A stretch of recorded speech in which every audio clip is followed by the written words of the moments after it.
May gabi sa tanan, mga kaigsunan ko ni Kristo. Anian usab kita sa atong YouTube channel. Welcome sa tanang mga subscribers, sa tanang mga viewers, ug sa tanan natong mga sharer sa ato ang channel. God is good all the time and praise the Lord. Amen. Sa last na itong agisgutan, mao si Abraham nga ang iyang anak nga mao si Isaac. Si Isaac mao ang sulungan nilang anak ni Sarah. O gitawag kini nga miracle child tungod sa pagkatigulangona ni Abraham ug ni Sarah. Ug ang meaning sa Isaac, laughter. Kay nagkatawa si Abraham ug si Sarah sa pagsulti sa anghel nga manganak sila nga mo'y gisaad sa Dios nga mo'y descendant o kaliwat nga gikan ni Isaac. So si Isaac mao kini ang katumanan sa gisaad sa Dios. Ug ang si Isaac mao kini ang ikaduhang patriarka nga nagpuyo sa kanaan sa tibuok niyang kinabuhi. Ug si Isaac usab nagarepresent sa figura ni Jesus Christ.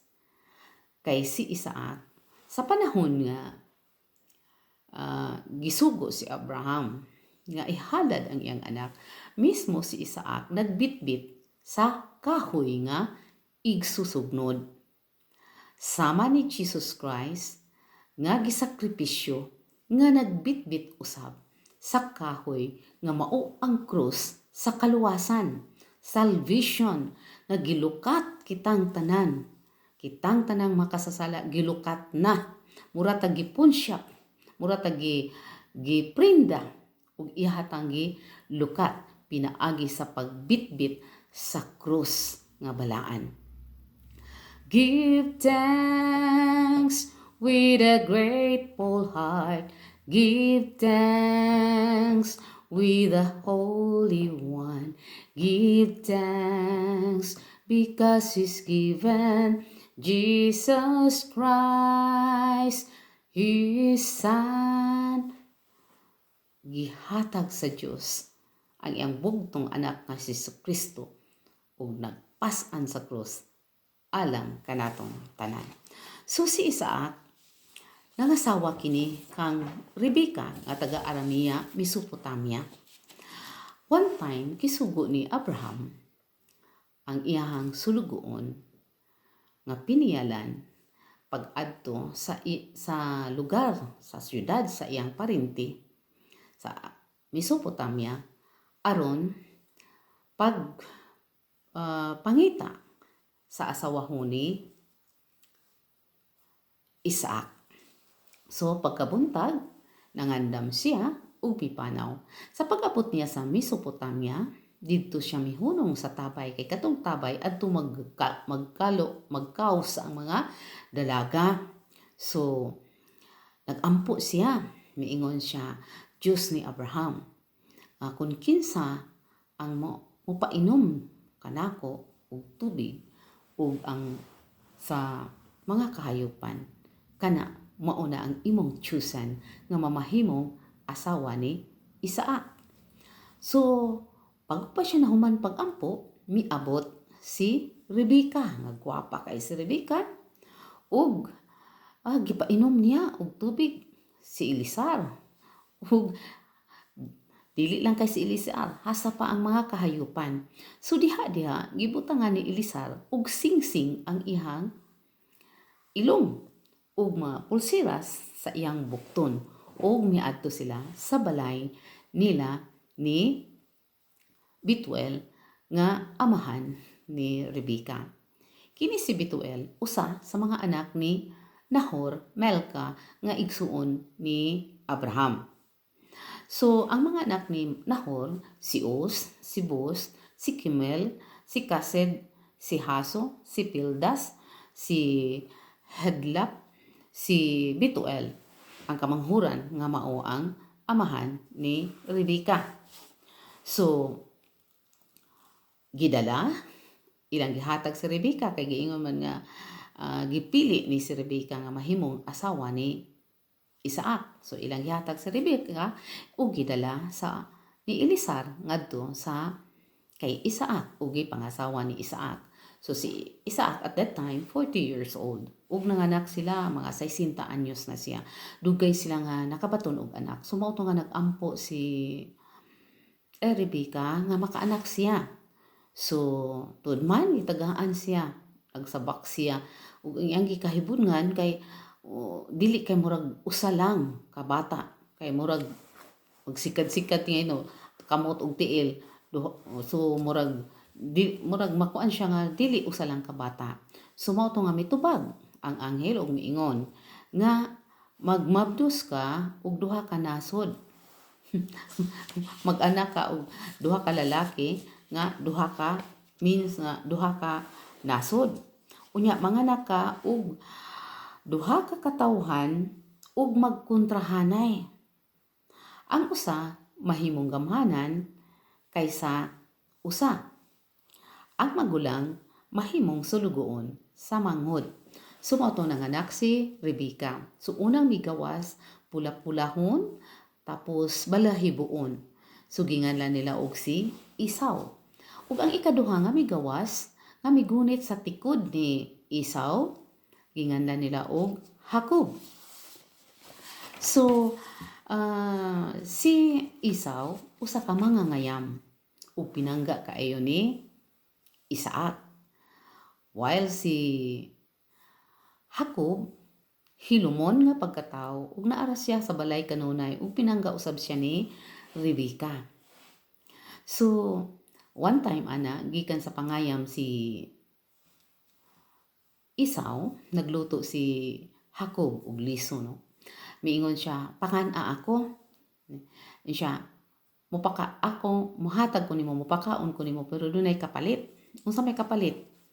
Nga imong ibaligya ang imong katungod sa pagkamagulang. So miingon siya nga misukot siya kay mag-unsa man kuno unsa may kapuslanan siya ang pagkamagulang kung mamatay siya sa gutom. So mao tong misugot siya nga ibaligya ang iyang katungod sa pagkamagulang.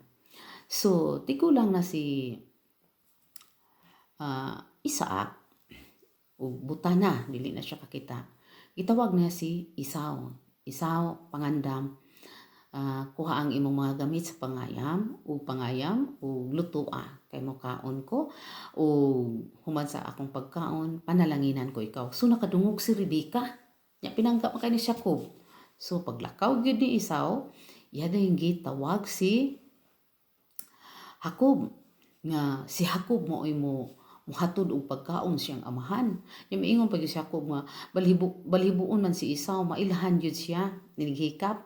Ingon sige lang pagkuha lang dito kanding kay pag ihaw og kanding kay akong lutuon ang paborito nga sudan sa imong amahan. So mao to nga giihaw niya ang kanding ug naluto na ug gihatod niya siya ang amahan. Atay, di anatay ang pagkaon. Siya, kinsa man ikaw? Si Esau. Ya kaduha gyud pangutana, kinsa ka? Si Esau. Pagkahuman, gihikap pud ang kamot. Balhibuon man sad kay gipasininaan man sad og kanang balhibuon. Apil na diri sa liog kay parang mahikap na si liog si Esau gyud. So miingon siya ang imong tingog murag si Jacob. Pero ang imong mga kamot si Esau. So pag kumakaon gipanalanginan niya si Jacob. Ang tanang panalangin gihatag niya ni Jacob. O pagkatapos sa atong tanan na human, niabot po dayon si Esau. Miingon siya, "Tay, naana ang pagkaon." Siya, kinsa man di itong naghatod og pagkaon? Nga gihatag na nako ang panalangin. Mihilak si Esau nga panalangini pud ko tay. Nya dili na kay gihatag na niya ang panalangin. Mao to nga pertigyunan tiyabaw panalangin di naman jud kay nahatag na niya ngadto kay Jacob. So mao to nga nasuko kayo si Esau, ingon siya nga gilinlag kuno siya una kuno ang katungod niya sa pagkamagulang. Ikaduha karon katungod sa panalangin. So manimalos ko, hapit na ni mamatay ang among amahan. Patyon yun nako si Jacob ug nakahibaw si Rebecca sa bahad sa iyang anak nga si Esau ug iyang gitawag si Jacob. Jacob, adto ngadto sa Haran sa akong igsuon nga si Laban o tawagon ko lang unya ikaw.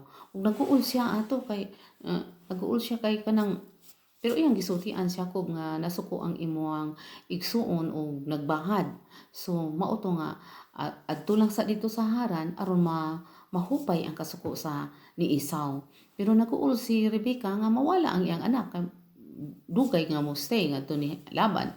So karon si kanipod si Esau nangasawa ni siya. Una niyang ipangasawa si Judith nga Hitihanon. Ikaduha niyang ipangasawa mao ang anak ni Idon. Ang iyang ikaduhang ipangasawa. Pagkasunod naguol si Rebecca ug si Isaac nga iyang asawa Hitihanon. So pagkadungog pa niya nga ang panalangin to ana ni Jacob hing-adto siya ni Ismael ug gipangasawa ang anak ni Ismael nga anak ni Abraham. So miadto siya. So si Jacob didto siya sa iyang puyuan nga si Laban. Mao na nga mga kaigsuonan ko ni Kristo, bisan tuod nga pinaagi sa pagpamakak tungod kay pinangga kay siya sa iyang inahan nga si Rebecca, pero siya gyud ang katumanan nga si Jacob gyud ang makadawat sa panalangin kay diha lang gani daan nga naggunit siya sa tikod, no? Unya miingon pa daan ang anghel nga ang maguwang mahimong sulugoon sa manghod. So klaro kaayo nga si Jacob gyud ang chosen sa Ginoo nga maoy makadawat sa panalangin ni Jacob. So mga kaigsuonan ko ni Kristo, kita usab isip mga ginikanan na agit mga panalangin sa atong mga anak. So atog yung panalanginan ng atong mga anak. Iba naman karon kay giluwas naman ta ni Kristo. Tapos na kita ganing tanan bilang pagdawat nato sa bunyag. Matawag na kitag mga propeta. Kitang tanan, mga Presley, pagka-propeta o pagka-hari na ana nato during sa bunyag na dawat na nato. So mao na mga kaigsunan ko nga atong i-reflect karon sa si Isaac gikan ni Abraham nga si Abraham mao ang kanang dili lang gifulfill niya ang promise sa Ginoo kundi tungod sa iyang pagtuo dako kay niyang pagtuo sa Dios. Diman ka atong iyang i-offer ang iyang anak. Ug si Isaac usab chosen gyud siya sa Ginoo. Ug si Rebecca chosen usab nga mamahimong asawa ni Isaac. So maayong gabi ug daghan kayong salamat ug ayaw ka mo kalimot sa pag-subscribe. Ug sa sunod atong ipadayon ang part 2 niini kay hisgutan gihapon nato ang kinabuhi ni Jacob ug sa iyang pagpangasawa na usab. Nga doon na siya duha ka asawa ug duha ka ulipon sa iyang mga asawa nga iyang gianakan mao tong nakaanak og 12 ka buok. So may usbon ako pag-ingon. Praise the Lord. Maayong gabi sa tanan.